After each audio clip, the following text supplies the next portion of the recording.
The bottom line is that we choose how we're going to remember our lives, Mhm. the hardships in particular, and what we're going to do with them. Okay, I've already used my story as an example. Okay, my father was absent quite Sure. a bit distant. Okay, no question, that wasn't the best. Other guys had this absolute father knows best kind of family, and I can envy that. On the other hand, I was a military brat. I was moved around from assignment to assignment. I lived in Europe. I had phenomenal coaches and male models on those military bases. I was made independent. I was given certain gifts. I had an international perspective. I was bilingual. I could go on. What am I going to do? Be crushed and give myself to an Oreo addiction because my father wasn't as attentive as I would have liked? Or do as you and I were doing a few moments ago and say, I am the son of mighty warriors, Mm. grandson of mighty warriors. There are some bruises I'll need to get over, but what this put in me, the steel it put in my soul, is Mm. what's allowing me to do what I do today. Thank God for it. And Uh, even as I say that right now, the power of that in my soul. I Thank love it. God for my heritage. Yeah. Thank God for my father. Thank God for my military brat mother. Thank God for that coach I had in Berlin and the coach I had in Oklahoma, and this kind of thing. Thank God that I lived amongst warriors who were Yeah. defending American freedom and sacrificing their lives, and I grew up with that culture. So that's my unique life. But yeah, I think every man, and some guys have obviously far worse growing up areas than I Sure. did. Sure. But you choose what you're going to remember. You choose what you're going to do. You choose how you're going to live in the wake of your experience. And I think that one of the arts for men is to decide to mine the valleys. Mhm. There are dark times in all of our lives. I want to be made better by those things. That's right. And that I think is one of the arts we've got to be coaching in each other's lives as we live out this meaning of the band of brothers. Welcome, everyone, to the Lion Counseling Podcast. I'm Mark Odland, founder of Lion Counseling and certified EMDR therapist, where our mission is to help men to break free, to heal deep, and to become the lions they were created to be. My guest today is Stephen Mansfield, a New York Times bestselling author, speaker, and entrepreneur whose work has inspired readers and leaders around the world. He's written celebrated books on figures like George W. Bush, Barack Obama, Abraham Lincoln, Winston Churchill, and even the Guinness Brewing family. Stephen is also known for his passion for restoring noble manhood through his Great Man movement, which trains men all over the world to live with strength and purpose and honor. Stephen's a lifelong student of history. He grew up as the son of a U.S. Army officer, spending his formative years in Berlin during the Cold War before earning advanced degrees in history, philosophy, and public policy. His groundbreaking book, The Faith of George W. Bush, brought him international recognition and led to a long career shaping conversations about leadership, faith, and culture. Beyond his writing, Stephen's been a voice for global causes, for advocating for the Kurdish people, to mentoring world leaders, artists, and entrepreneurs through his speaking and coaching work. He and his wife, Beverly, divide their time between Nashville, Tennessee, and Washington, D.C. Without further ado, let's jump in. Escape the cage now. Be the lion you was destined to be. Born ready for the war, now my effort is free. The level's been set, time to wrestle the beast. Testing my G, it's getting heavy indeed. The struggle I embrace now, never retreat. I see the test as a blessing indeed. All right, Stephen Mansfield, welcome to the Lion Counseling Podcast. Thank you. I've been looking forward to being with you.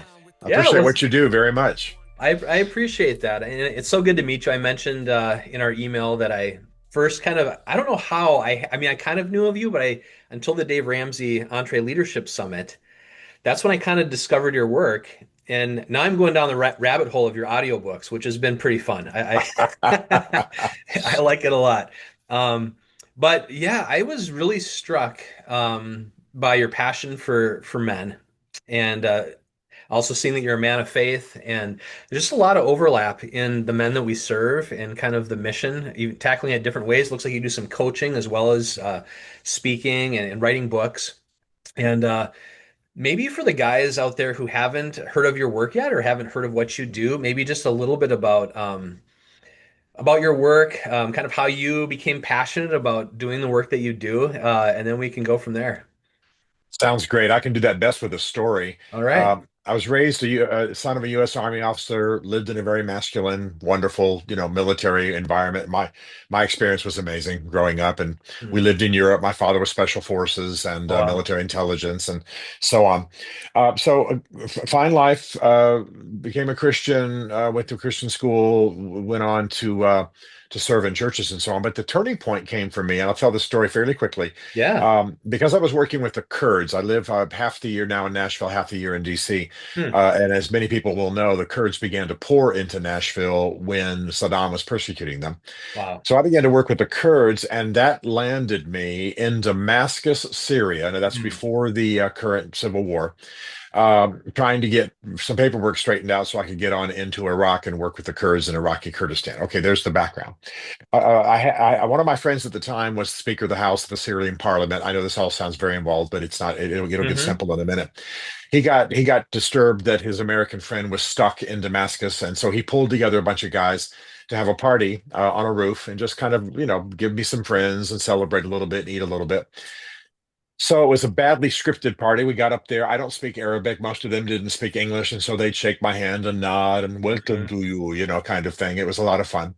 Uh, but finally, a guy who spoke English turned to me, arrived and turned to me and said, "Stephen, a son, do you have?" And I said, Hmm. "Yes." "What is his name?" And I said, "Jonathan."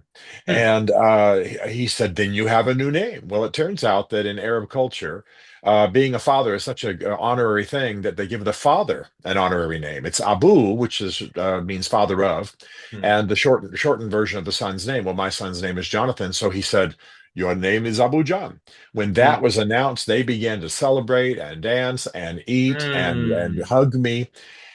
And we did it for hours, and finally they shoved me out the car door back to my hotel at about 2 or 3 in the morning. No, there's no rowdy. This is not a Western party. There's no alcohol or anything. It's just a bunch of men celebrating each other. And I sat on the edge of my bed that morning, 3, 4 in the morning, and I just cried. You'll understand this. I Yeah. finally, later in the day, realized that this was the first time in my entire life that I had ever been honored or celebrated or blessed Hmm.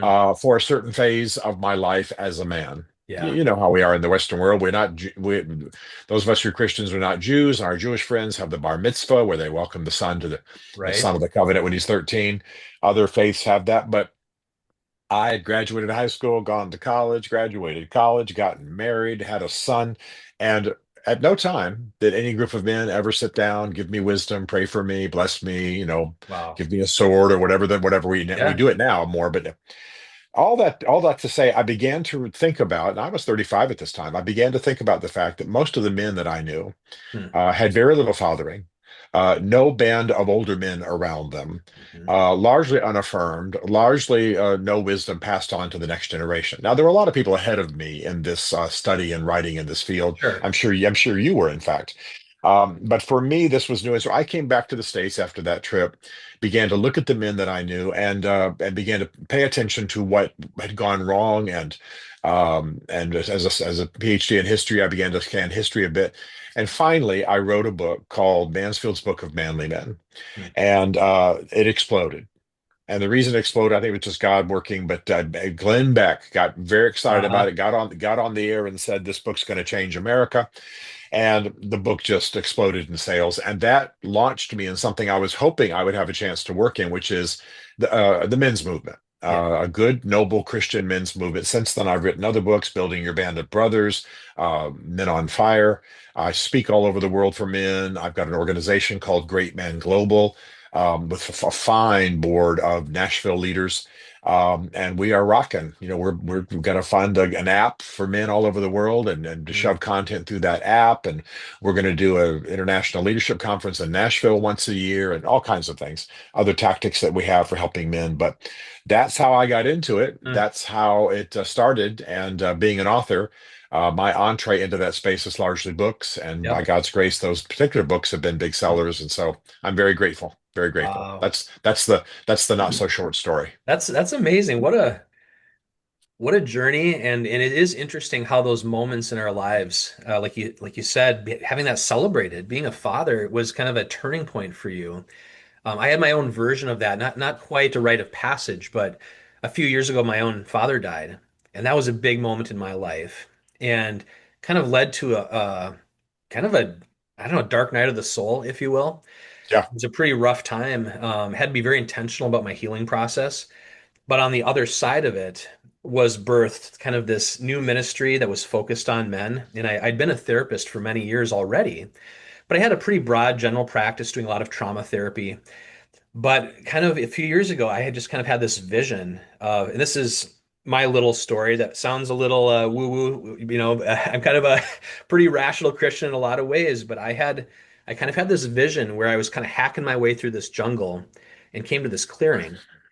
And I looked down in this pool of water, and instead of my own reflection, it was a lion staring back at me. And it was as if God was saying, "This is who you are. Remember that," right? And so it's a sense of this is who we're created to be, this is who we are, this is who we're striving to become. And it kind of birthed this kind of renewed focus on trying to help other men who are on the verge of burnout, kind of like I was, kind of like my dad, who was a physician, was in many ways, probably. Um, and to help them to hopefully catch it before it gets too bad or help them rebuild their lives after they've kind of crashed, right? yeah, And so yeah. I work with a lot of business owners, a lot of successful guys, and but something's not working, right? On paper, their life looks amazing, but their marriage is falling apart. They're falling into addictions. I know you know this story too from the guys you work with. Sure, sure. But I think one of the things as an EMDR trauma therapist that I think constantly comes up, and I'd love to get your thoughts on this, Stephen, is I don't know if paradox is the right word, but a tension between like I'm raised, I was kind of raised up in this graduate program for therapists to learn about family systems, to learn about patterns, to learn about, generational trauma, these things. And there's a truth to that. And yet at the same time, personal agency is so important. The idea that helps us understand our past. But if we have been victimized, if we embrace that victim mentality, then we're just stuck, right? Yes, And so I'm having these conversations with guys. It's not about throwing your parents under the bus. It's not about excuses, but it's about understanding that even good parents, even loving parents can't meet all our needs. Even in good families, life still happens and we experience trauma. And so I'd love to get your perspective on just that tension, I guess, between how our past has shaped us for better or for worse, and then where we are now and kind of launching forward as men. Kind of what do we do with that? yeah. I really appreciate the setup because it's such an important area. I grew up again in a military family, and so there was a certain phase in my life where the idea of analyzing my family system, so to speak, Yeah. my home life growing up, was. I'm overstating to make a point. It was like you were a traitor to the American cause, Uh, right? right. I'm in a military home, military family. My mother's a military brat, Mhm. etc. But here's what I tell men. Mm. You had a home growing up that had some wonderful things in it. No Yep. matter how weird or abusive it might have been, you had some good things. And then you had things that were inadequate. And as a Christian, I tell people, you're made for the love of God. You're made for the kingdom of God. You're made for perfect. Hmm. And you didn't get it, Right. right? Right. I mean, if you and I are close friends and we live down the street from each other, Hmm. we're going to be the best friends for each other we can be. But we still know that it's not perfect because we Right. live in a fallen world and we're both fallen men. So getting men to mature in a mature way, look at the good, the bad, the ugly of their upbringing, not so they can, as you say, be victims, not so that they can, Right. curl up in a corner and say, my dad didn't love me perfectly, but to storm, declare war on the deformities, Hmm. build on the good. And by the way, a lot of men need to understand that because the movies and a lot of books and media these days emphasize abusive parents. Hmm. I didn't have abusive parents, but I did have a bit of an absentee father.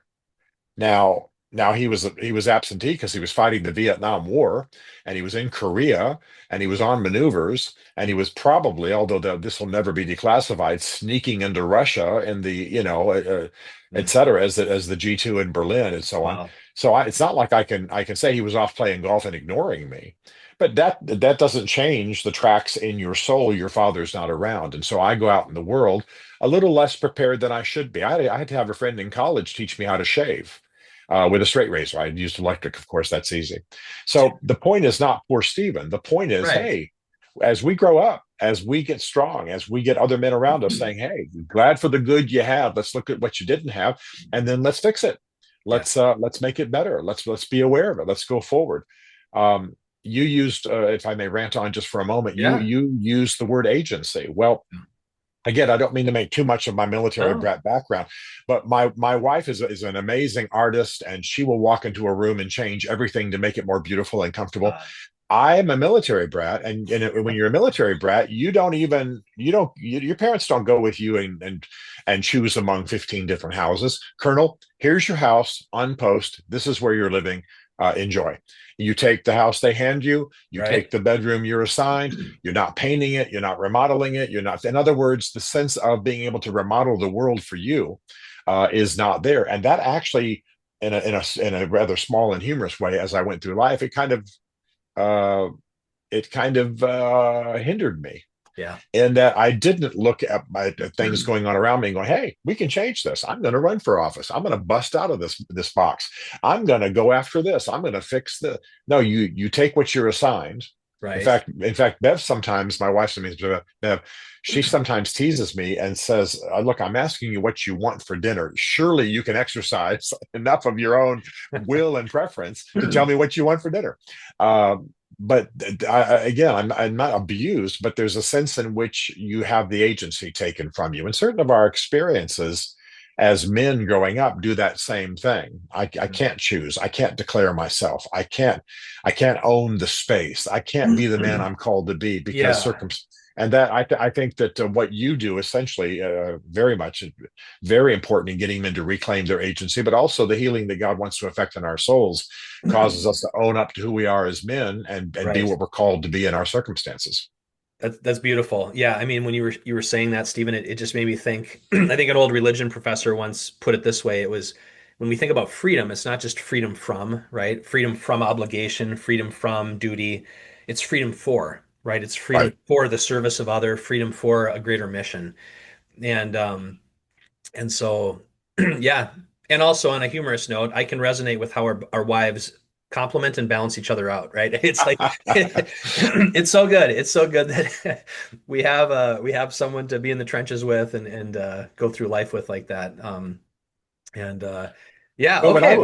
and Go if I ahead. can say this real quickly, when I was leading early in my leadership life, I've had a pretty oversized leadership life, but early in my life, I didn't assert myself. I wouldn't even declare a personal preference in some cases. I wasn't insecure, but I just thought, well, serving me is not the issue.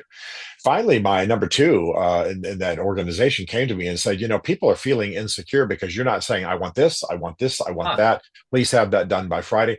In other words, your sense of direction, your ownership of the vision, your sense of command, and he meant that in a light and kind way, is what gives us all our sense of mission and purpose here.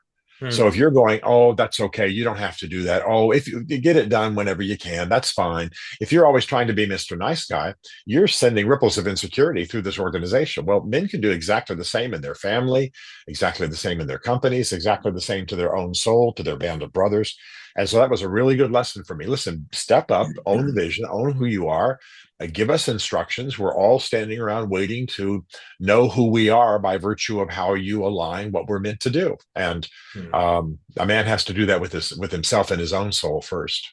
Yeah, definitely. Definitely. I mean, I was recently listening to your Men on Fire book, and there's a part in your book where you talked about heritage.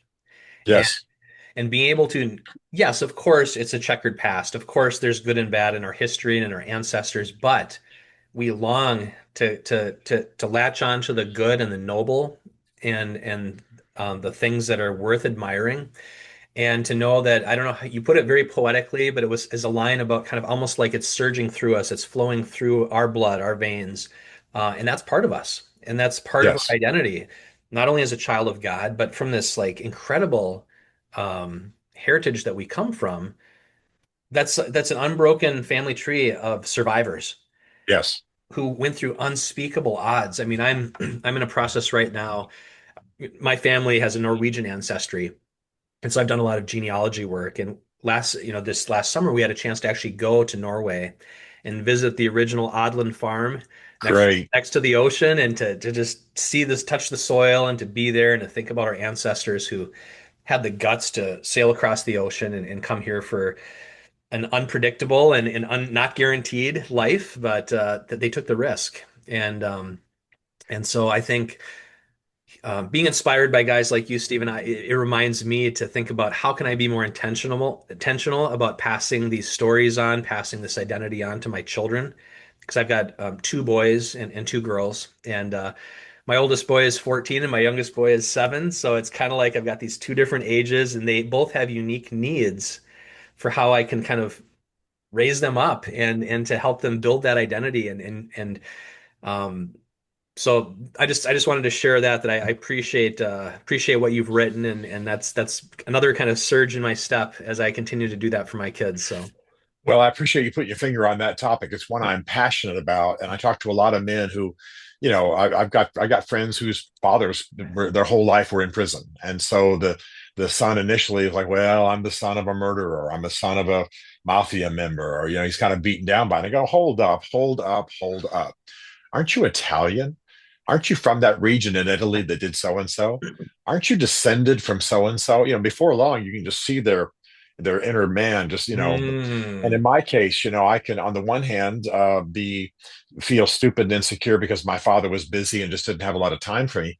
On the other hand, I can remember the few inspirational things he said to me, and then I can remember my grandfather was temporarily paralyzed in the raid on Berlin during World War II. He served on MacArthur's staff. wow, I come from a long line of war heroes. I come from people who, my father took a stand against racism in the American military and was decorated by the president for it. wow. Whatever else he wasn't, I take, and in my heart, I go, this is what's in me. This reformist, Mm, this anti-racism, this heroic thing. It's in me. Now, I may not be, Colonel Lee, my grandfather, or Colonel Mansfield, my father, fighting in certain battles in Vietnam and so on. But that heroism lives in me, and I'm going to live out my version of it. Well, man, when I started thinking that way, mm, it was add water and stir, baby. I mean, it just added fuel to my soul. And I encourage men to do that. Go get the stories, find the old aunt who's still living, get her to tell you the truth, yeah, recognize who your people are, even if everybody's passed away from your previous life, from your, or before you in your family line. Go study your people. Who were we? We were Polish. Okay, well, let's lay aside the Polak jokes and let's find out, what did the Poles do. yeah. Oh, And right. I've got guys calling me, or going to lunch with me later, going, they're almost a little arrogant, like, I'm Polish, man. We're awesome, and it's exciting to see. Even though they might have to temper it just a little bit, Yeah, just have but it. I love that you did that, because of course Norway, what a powerful Oh, heritage. What yeah. great warriors, great inventors, ingenious, and intrepid adventurers. I mean, you've got a lot living in your soul that you want to live out. Yeah, I appreciate that. I really appreciate that. I mean, in particular, I think about my ancestor Halvor, who came over on the ship from Norway. And as a business owner, as an entrepreneur, I identify with that kind of adventure spirit. And so yeah, I think there's a lot to be said for that. And it strikes me too, as you're talking about these things, Stephen, that there's some themes that are maybe universal, maybe across cultures for us as men, and maybe even transcend time in some ways that kind of stretch back. And yet, there's also kind of this unique culture we're living in now. And the joke is, right, everyone thinks that they live in the worst time and it was the good old days back here. And how much of that's true or not is an interesting conversation, right? And so I guess as you kind of think about these universal themes, but also think about kind of this unique cultural moment that we're in, where there's something really good about wanting to belong to a tribe, and yet our tribalism is also seemingly kind of tearing us apart in some ways in our culture. And I'd love to just hear your thoughts on being a man in 2025. What does that mean? What do we do with all the craziness around us and the never-ending stream of negativity on our feeds, and where we situate ourselves in a particular family, in a particular community, trying to live out our values, live out our faith. Yeah. I love the question. I strongly believe, as a historian, Okay. that these are not the worst of times. Okay. These are not terrible times. Mhm. There are challenges in every age, but we are living in glorious times. Mm. However, we are not living in times that hand us manhood, Mm. that hand us masculinity in a complete form. So we have to be intentional about it. The average man in the Western world, relationships with other men are easy when he's in high school and college and maybe the military early career. Then he gets married and buys a house and he's got kids and he's got a job and obligations and all that kind of stuff. And before long, the only friends he has are rust friends. The rust friend is the guy who was in your marriage, but you haven't talked to him. I'm sorry, in your wedding, but you haven't Yeah. talked to him in seven Yeah. years, right? So I teach men, and by the way, a little booklet. I'm not trying to sell books, but Oh, I on love it. Amazon, Building Your Band of Brothers. I think it's Hmm. about $4 or $5. But I talk a lot about how men need to be intentional in building a band of brothers around them. And this is a group of guys who have a lot of fun together, but inspire and coach each other to excellence as men. And I, um, as a historian, I often ask people, well, when would you have liked to have lived? And the answers I get, quite frankly, are fairly ridiculous. I mean, I had one woman say, I'd Uh, like to have lived in 1918. We had just finished World War One. We were victorious. I said, really? Well, the Spanish flu was decimating millions of people worldwide. There was an economic depression that was about to happen. I wasn't harsh, but my point is, and I've done this many, many times and heard many different answers. Anybody who names any time, any previous period in history as being the ideal time in which they would have liked to have lived was just silly.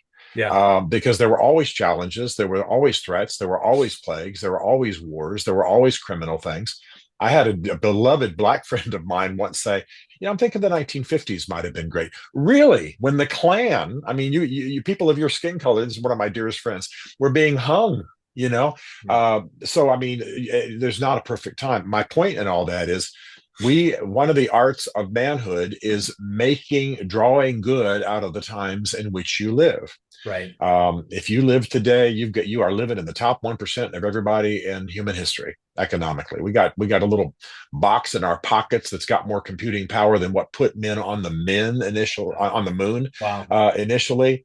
I could go on and on and on. I mean, you and I wouldn't consider ourselves Bill Gates in terms of prosperity and wealth, but we are stunningly wealthy, Yeah. given what's happened in history. Neither one of us is worried about the cops kicking in our door and arresting us for being Christians. I could go on and on and on, but we could live agonizingly, deformingly, lonely, friendless lives. And so that's why I think we've got to be intentional about building a band of brothers. You know very well, I'm sure you Yeah. know the surveys that the surveys today show that the average man does not have a best friend. He does not have somebody who he would trust to go to his house at 3 a.m. when he's out of town on a business trip, and the wife's had a dog run away or the pipes broke or whatever. She's flitting around in her nightie. Who do you trust to go help to go take care of that with character? Mm. Who do you trust to get your son out of jail when he's been picked up for speeding or whatever, and you're out of town on a business trip? Who do That's you right. trust to have? The average man has no answer for that.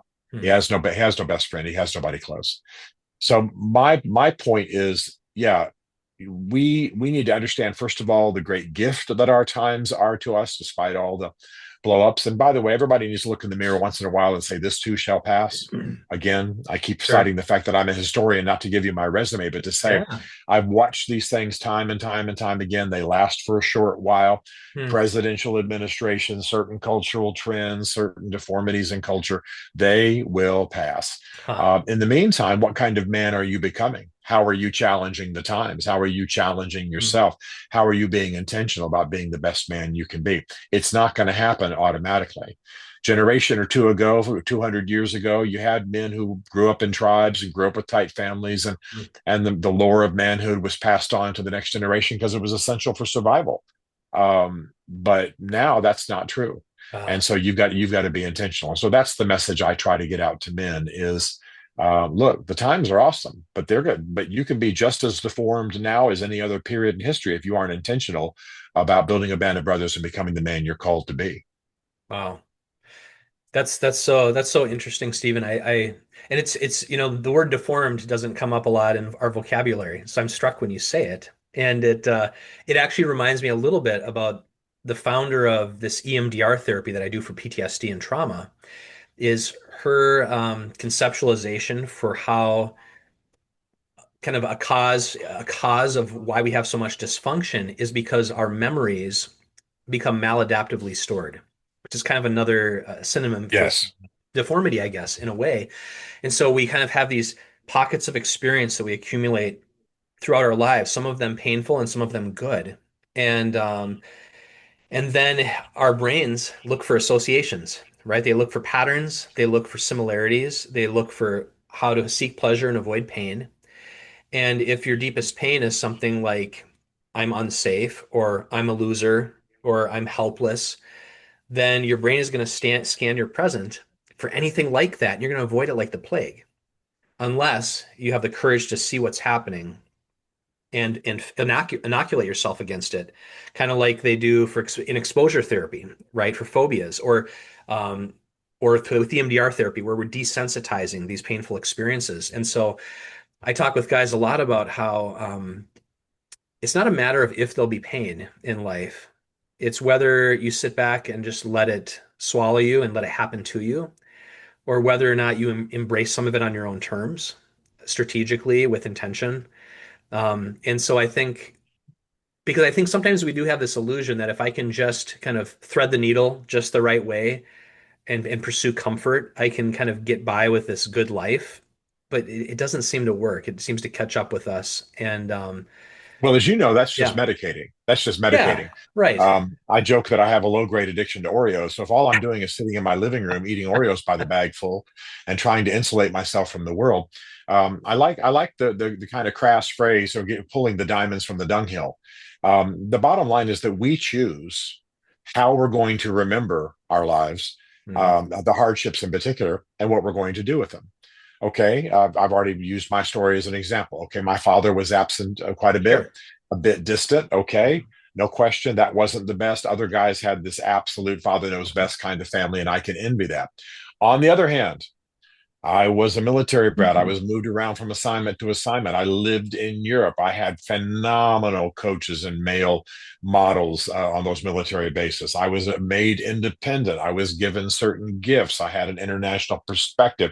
I was bilingual. I could go on. What am I going to do? Be crushed and give myself to an Oreo addiction because my father wasn't as attentive as I would have liked? Or do as you and I were doing a few moments ago and say, I am the son of mighty warriors, Mm, grandson of mighty warriors. There are some bruises I'll need to get over. But what this put in me, the steel it put in my soul, is mm, what's allowing me to do what I do today. Thank God for it. And uh, even as I say that right now, the power of that in my soul. I Thank love it. God for my heritage. Yeah. Thank God for my father. Thank God for my military brat mother.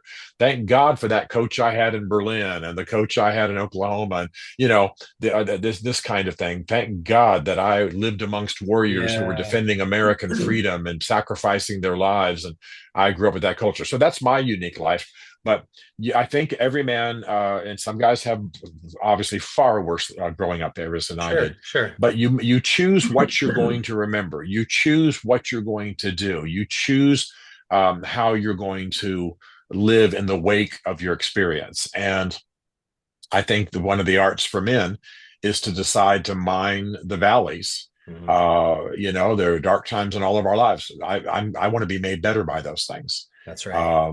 And that I think is one of the arts we've got to be coaching in each other's lives as we live out this meaning of the band of brothers. I love it. I mean, do you think, Stephen, that it's kind of because our culture is at a place where survival isn't as difficult for most people? That why you think we've lost the rituals that are embedded in survival? That's why we've lost these rites of passage, and that's kind of the diagnosis of how things have gotten off Yeah, track. I do think life has become very easy, and ease and Mhm. comfort are the enemies of a man's soul. There's no question about it. I mean, thank God for every comfortable chair you've got and every whatever you drink, cocktails or wine. I mean, I'm glad for you to have all the comfort and fireplaces and all that. But we have to realize if all we have is comfort, then we're just going to be soft. And I think that in our time, um, we've got to realize that uh, men are made with unique wiring. And so the sooner we can learn what that wiring is and give ourselves strongly to enhancing it, the better off that we are. And so I do think that we need to realize the value of our times, the good of our times, the gifts of our times, but also realize that there are cancers coming from our times that can erode a man's souls and a man's soul. And that's why I think we've got to be on the messages that you and I are talking about now. Yeah, definitely. Definitely. Well, with all that you're doing, you've got a lot on your plate. Is there a project you're working on or that you've recently completed that you're feeling excited about? I mean, I know it's a funny thing, right? As an author, you edit your own stuff to death until you can barely stand it. And then it's like, am I still passionate? I mean, yeah, you're passionate about it, but it's different. But I guess I just wanted to open it up for whatever's on your heart, Stephen, that you'd like to share with our audience. Something you're excited about, something you think my men that are listening to this might benefit from. Just kind of wanted to give you the floor. Tell you what excites me right now about our generation is what's happening with young men. Now, I know on the one hand, you look at the stats, certain recent generations have got some deformities, no question, and we're concerned about them. Too much on their phones, Mhm. can't pass the entrance exam and physical requirements to get in the military, all that kind of stuff that we talk about. Sure. But the fact is that young men statistically Mhm. are turning to faith, Mhm. asking questions about noble manhood, and are hungry for mentoring from older men in a way that some of their slightly older brothers were not. And it's pretty stunning. Mhm. And when you combine that with an emphasis on Christianity, I mean, the Catholic Church, for example, and I'm not Catholic, but the Catholic Church is reporting an unprecedented interest in it by young men. The Orthodox Yep. Church, I hang a lot with Reformed Presbyterians and conservative Mhm. Presbyterians, and they're reporting you can't believe the young men flooding into our churches, wanting to be part of our men's groups. Just last week, for example, when we're recording this, I'm not sure when it's going to air, but just last week when we're recording this, there was a gathering of a worship and Christian commitment gathering at the University of Tennessee of 8,000 students. So this is on a campus of 30,000, so that's slightly north of a quarter of those students. The vast majority men, the vast majority male students. So I sometimes like to challenge the prevailing conclusions about our generation by saying, man, hey, let's wake up. Good things are happening. We're not, this is not the worst of all times to live. This is not a terrible time to be alive. You know, that famous line from Dr. Zhivago. This is a Mhm. great time to be alive. And for those of us who are in the quote unquote men's space, like you and me, where we're coaching men, advising men, Yep. writing for Yep. men, trying to call men to their best, this is a magnificent time to be alive. And I think we're going to see in my lifetime, I'm older than you, but I think in the next couple of decades, I'm going to stay in really good shape and make sure I live through all that. In the next couple of decades, we're going to see a massive men's movement in our generation that is rooted in servanthood, rooted in connection to God, and that is making a difference in our society, healing families, calling out children. Mhm. So that's what I'd want to leave your listeners with is that whatever your personal struggles, and we'll help you with that in every way we can with our books and our coaching and our podcasts and all the things that you're doing, Mark. But at the same time, just what is happening as a cultural trend is actually a little bit ahead of us. And we're going to have to hurry up and catch up because great things are happening when it comes to manhood in the Western world. Mm. What a hopeful, empowering word to leave us with, Stephen. And I know the word anointed is a strong word and a biblical word, but I feel God is working through your life, and Thank you. I Thank really you. just really appreciate making this connection and appreciate your willingness to grace our podcast and be a blessing to the guys who are listening. And how can people find you? What's the best way for them to get a hold of your if they're interested in coaching or books or your talks? How can people find you, Stephen? Sure. If they want to know more about me, it's just stephenmansfield.tv. Very easy to remember. My name Okay. is spelled with a PH, the only way, by the way, that ought to be legal. Stephenmansfield.tv. And then our organization is Great Man Global, but the website is greatman.tv. We have both a Great Man podcast and a Stephen Mansfield podcast. My Stephen Mansfield podcast is more about current events and public policy and Christian work in the world. And the Manhood podcast is greatman.tv. So Hmm. that's how they can find me. And then I've written about 27 books, more than I ought to have, and all of them are on Amazon, and you can look those up. And but the main one you want to start with for me, um, other than Building Your Band of Brothers, which is a little booklet, is Mansfield's Book of Manly Men. Mhm. That's the big tome. They got Okay. so much attention some years ago, and is continuing to soar. Beautiful, beautiful. Well, and to close, perhaps the most important question of all is with the borderline Oreo addiction. Yes. How do you deal with the Oreos? I mean, is it screw off the top and eat the center, or what is the appropriate manly way to do it? First of all, any adulteration of the original Oreo, covering it with icing, making the icing red, is a communist plot to take over America. And second of all, I think we ought to just leave the dang Oreo alone and pop it into our mouths one whole cookie at a time. No Wow. screwing stuff off, no scraping the icing off with icing. I think all of that is a carnal and deep sin that offends God. And so just eat like a man and hork down, baby. I like that. I think that's a good manly challenge to me because I've been known to hold it in the milk to the point where it gets so No, soggy no, no, you that can't it's do like that. touch and go. I could lose the whole No, thing. you've got to repent. You got to repent. There's no Okay. question about it. I'll do that. I'll Hey, do that. hey, Well, man, it's so good to be with you. Thank you so much, man. This has been great. my pleasure. It's been great talking with you and yeah, blessings on the rest of your week. Thanks, Stephen. Thank you very much. Have a great time. All right. Bye. Well, thanks for listening today. What a blessing to hear the wisdom that Stephen had to share. If you have that stirring in your heart and you're wondering if receiving some coaching or some counseling could be the next step in your healing journey, I'm always available for a free consultation. Just reach out at escapethecagenow.com. And as always, if you're enjoying this content, you can help us spread the word to other guys by hitting that subscribe button, liking, throwing a comment down below about what you thought of the episode. All those things help the algorithm and help us get the word out to help more people. So thanks in advance for doing that. Until next time, God bless and talk to you later.